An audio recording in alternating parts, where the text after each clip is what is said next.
Good morning, everyone. Welcome to the Wilderness Reboot podcast, which is a transitional support community for wilderness therapy alumni, connecting them across the country. I'm Mark Adamski, your host, and today we have a really awesome podcast with Alex Zemeckis and Carrie Fowler, who are repping the grounds in Mare's house in San Diego, and we're so excited to have you both. Awesome, Mark. Thanks so much, man. Happy to be here. Really appreciate it. Yeah, man. Yeah, so here. Cheers. We have our coffee, and we're ready to just have a conversation. And here we go. Going across the country. I'm on the East Coast. You guys are a little bit earlier for you. All good. Yeah, it's a little early for me. I'm ready to roll. So why don't we dive into it? Let's hear your story, Alex, how you started this, your journey. I know we chatted a little bit before, and you had some experiences yourself in treatment. And, I know we talked about Port Townsend and being up in the Olympics and being in a lot of utilizing like adventure modalities and wilderness. And why don't we just take it slow and start there? Perfect. Yeah. Well, first of all, Mark, thanks for having me, like I said earlier. And also the concept of Wilderness Reboot is just fantastic. I love this platform that you're bringing all the, adventure therapy folks together. And so I think it's great. And in a nutshell, my story is really just, problematic as a young age, right? Just mischievous, lots of issues, both academically, substances, behavioral, a lot of the typical reasons why an adolescent would be sent to wilderness. And so by age 14, that was my first wilderness experience. It was Sioux of the Carolinas, which is no longer in existence. I'm sorry, Sioux of Idaho. God, I do that a lot. And so, that was definitely an interesting experience for me at the time. It was challenging. And then from there, went through a few other programs and ended up weaseling my way back to Santa Barbara, where I grew up, and ended up, failing out of Santa Barbara High again, where then I was then placed in more kind of transitional or traditional RTC programs.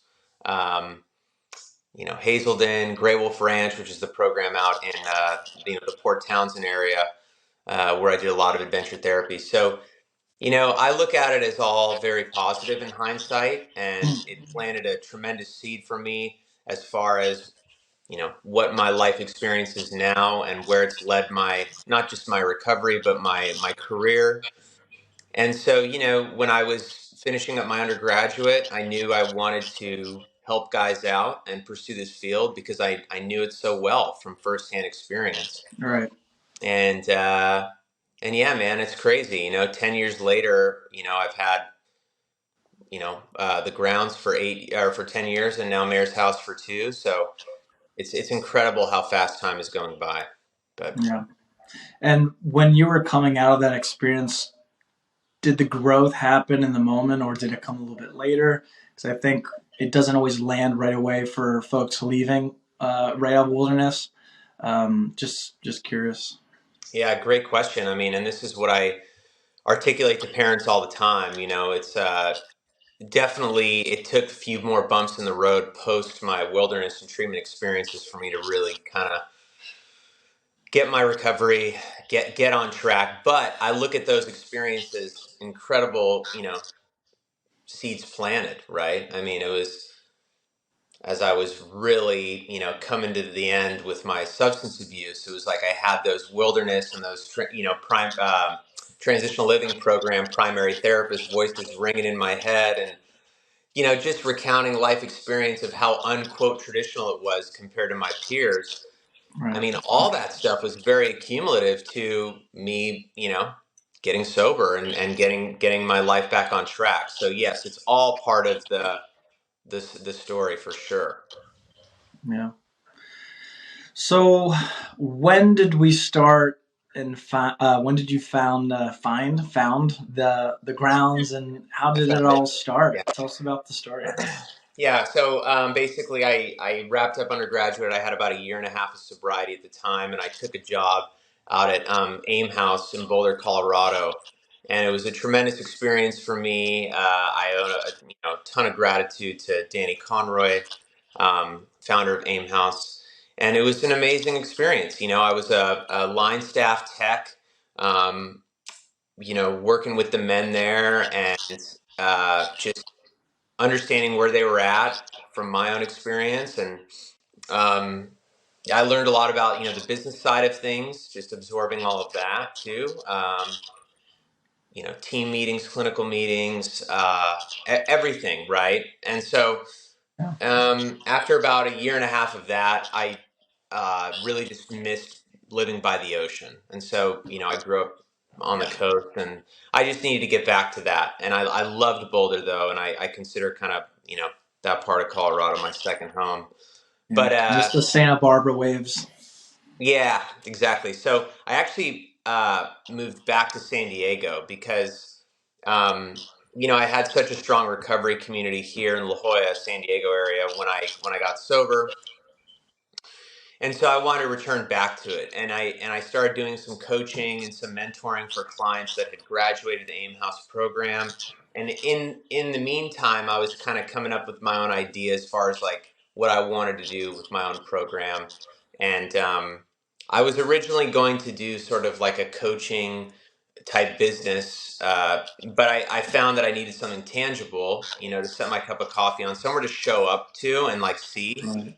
Um, so, that's when I opened the grounds 10 years ago. Yeah, man. Cool. I love that story. And you mentioned a lot on our last call that it's a tight container there Right. in the ground. So tell us a little bit more about like your model, what it looks like for folks, the type of folks who come there, Sure. where they're coming from before they get to you, and kind of the stuff they're struggling with. Exactly. So basically, the whole tight container thing, when I originally opened, with my partner in the business, Cannon Christofferson, who's the executive director, he ran it as the program director for many years. We were friends just in the community here, and I knew he was going to be the right man for the job. And my intention going into the grounds was kind of like, hey, these are adults. Let's let them, kind of figure this thing out, empower them to, I don't know, make mistakes and thanks to him, he said, listen, man, I think that's a liability. I think we should really sort of run this ship tight and really, and he educated me around how clients feel actually more safer and validated in more of a tighter supported container versus this kind of looser environment, right? So Yeah. it was a huge testament to him as far as bringing that into the fold of the program. And so um, now I see it like big time, right? How important that is.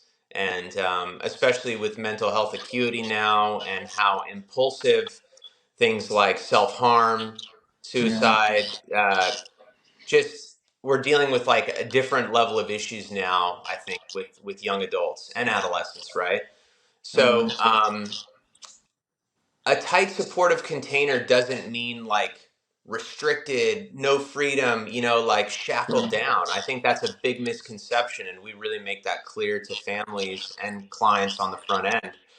A supportive container just means that like we got your back and we know what you're doing, right? And you're equally as transparent as we are, that we know what's going on. And that's when clients feel safe, right? They don't feel safe when they have full autonomy to act out. And it seems counterintuitive, but that's the truth, right? So anyway, I can go on, but that's really what I mean by like a supportive container in the program. Totally. Yeah, adolescents and young adults at that age, they want choice, right? They want autonomy. We're trying to support them at that age, fail and make decisions on their own. But yeah, if they're coming from an environment where they're told what to be doing, there's not as much growth. So, Right. And it takes a long time for these guys and gals to know what's best for them, right? It takes as far as their own thinking. So we just try to support and we're like guardrails, and it's like they're going to bump into the guardrail enough times until they stay in their own lane. And we're just this loving, supportive guardrail. Yeah. So I want to eventually bring Carrie in this conversation, and I want to talk quickly about the beautiful area these programs are located.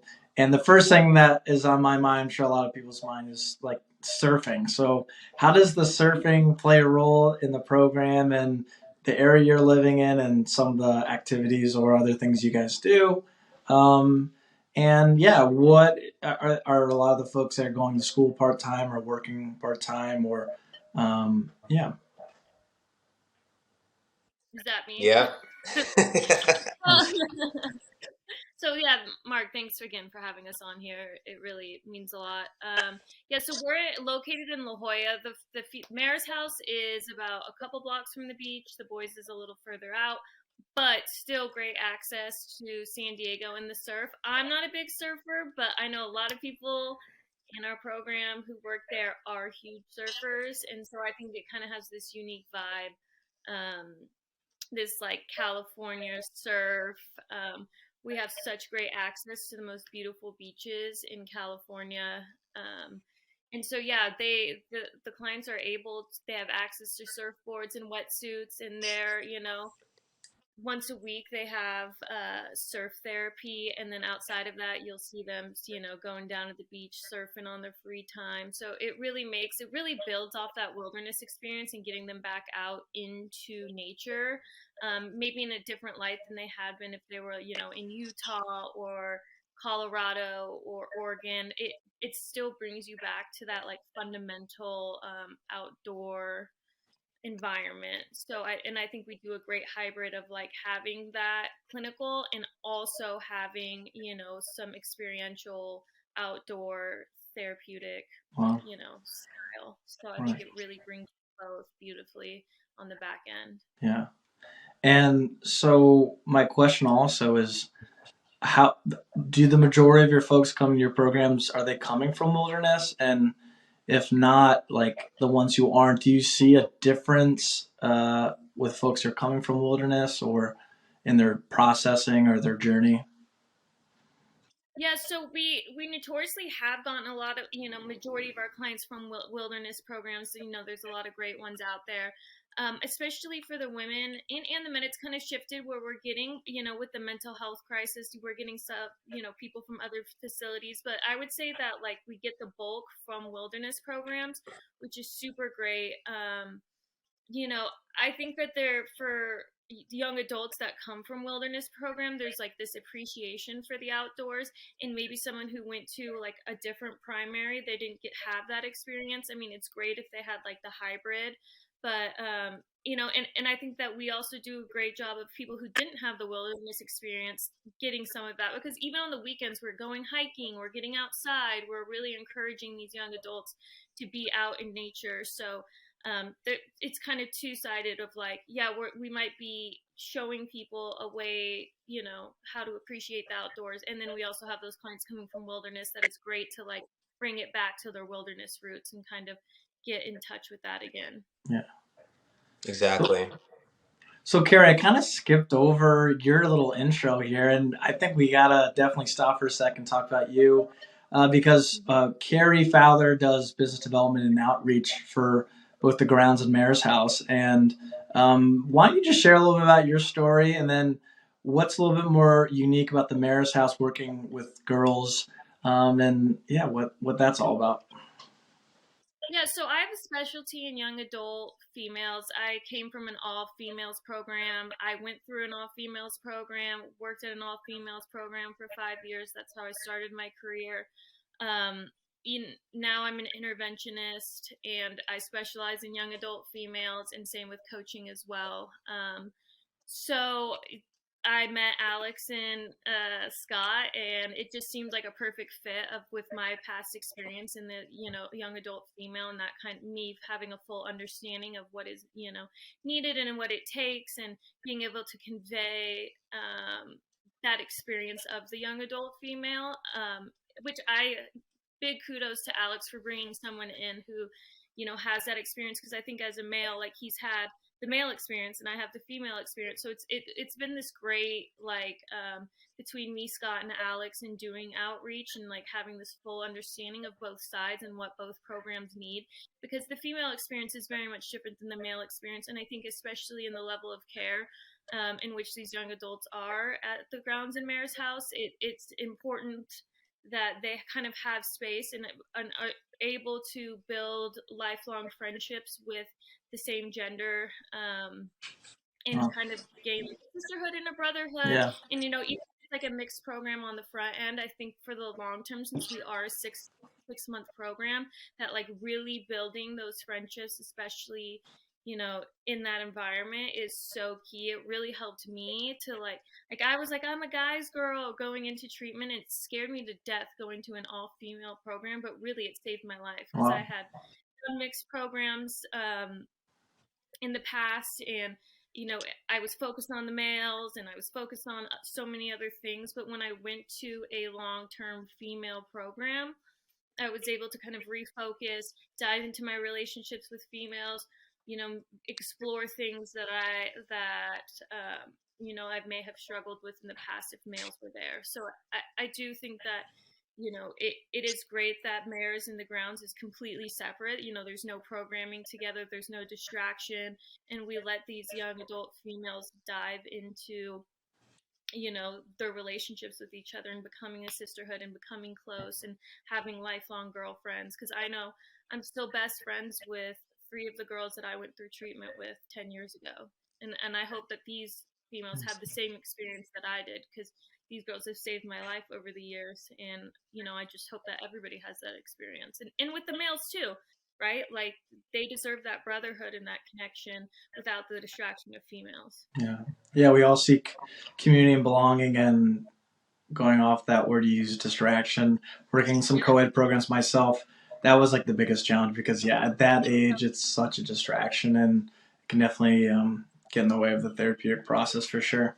Um, Well, especially in a program it's heavy on the life skills, like that's what we're really trying to hone in on, yeah, and it's hard to hone in on those on certain skills when there's distraction, or female skills are different than male everyone just needs something different, especially at this level of care. So I think it is really great that we separate both, and yeah, it's been a really great experience for me to work. I think I have a focus more on Mayor's House, and yeah, I do represent the grounds as well, but um, yeah, it's a really great environment for me, and it's been a really great experience. yeah, Yeah, and let me just say, I am so thrilled to have Carrie as part of the team.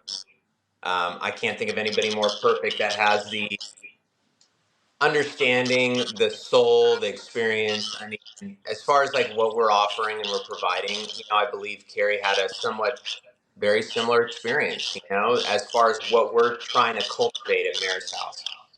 And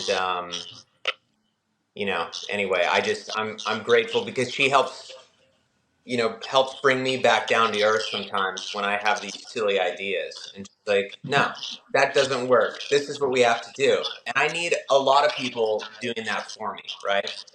So anyway, And Alex has built an amazing team around him, and he actually listens to them when we're like, "No, this is not gonna work, my dude. Like, this is not good."